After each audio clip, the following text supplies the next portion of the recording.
Friends, আমি আজকে তৈরি করছি পুলি পিঠা। চালের গুঁড়ো ছাড়াই শুধু আটা দিয়ে তৈরি করতে পারবেন এরকম সুস্বাদু রেসিপি। ঘরে যদি চালের গুঁড়ো না থাকে তাহলে শুধুমাত্র ময়দা দিয়েই তৈরি করতে পারবেন এরকম দুধ পুলি পিঠার রেসিপি। আশা করছি আমার এই সহজ রেসিপিটি আপনাদের ভালো লাগবে। আর ভালো লাগলে প্লিজ চ্যানেলটা সাবস্ক্রাইব করে অল অপশন সিলেক্ট করে পাশে থাকবেন। দুধ পুলি পিঠা তৈরি করার জন্য আমি এখানে নিয়ে নিচ্ছি আটা 2 কাপের মতো। আপনারা চাইলে ময়দা দিয়েও তৈরি করতে পারবেন। এরপর এখানে অ্যাড করে দিচ্ছি চিনি। আমি এখানে প্রায় 2 টেবিল চামচের মতো দিয়ে দিলাম চিনি।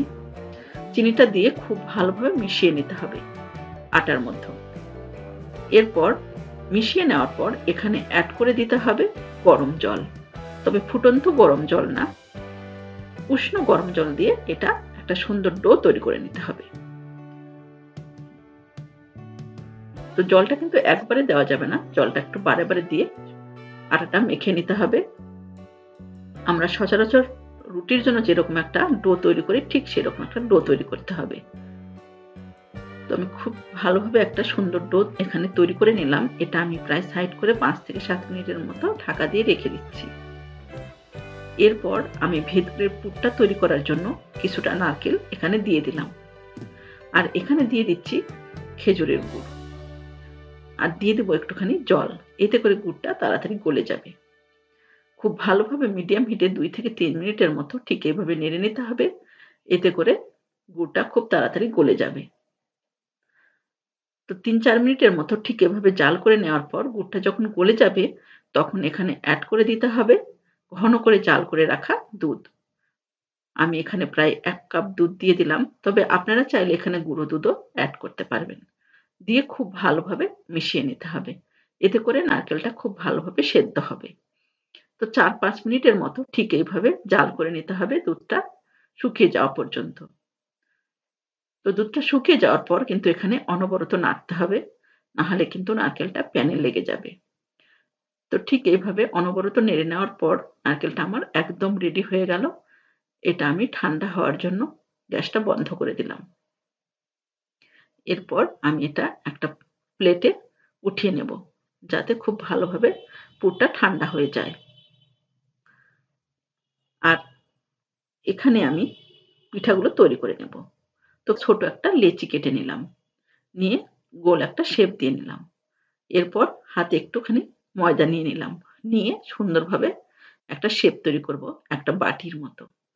খুব ভালোভাবে এরকম একটা শেপ তৈরি করার পর এখানে নারকেলের পুরটা দিয়ে দিতে হবে। নারকেলের পুরটা আমি দিয়ে দিলাম। দিয়ে খুব ভালোভাবে মুখটা বন্ধ করে দিতে হবে। খুব ভালোভাবে বন্ধ করতে হবে, না হলে কিন্তু পিঠাগুলো ভেঙে যাবে। তো বন্ধ করার পর এই কোণাগুলো হালকা করে ঘুরিয়ে নিলে সুন্দর একটা শেপ হবে। তো দুপাশটায় আমি ঠিক এরকম একটা সুন্দর শেপ তৈরি করে নিলাম। এরপর আমি আরো একটা পিঠা তৈরি করে দেখাচ্ছি। তো আপনারা চাইলে যেকোনো শেপে কিন্তু পিঠাগুলো তৈরি করতে পারবেন। এটা তৈরি করা খুবই সহজ।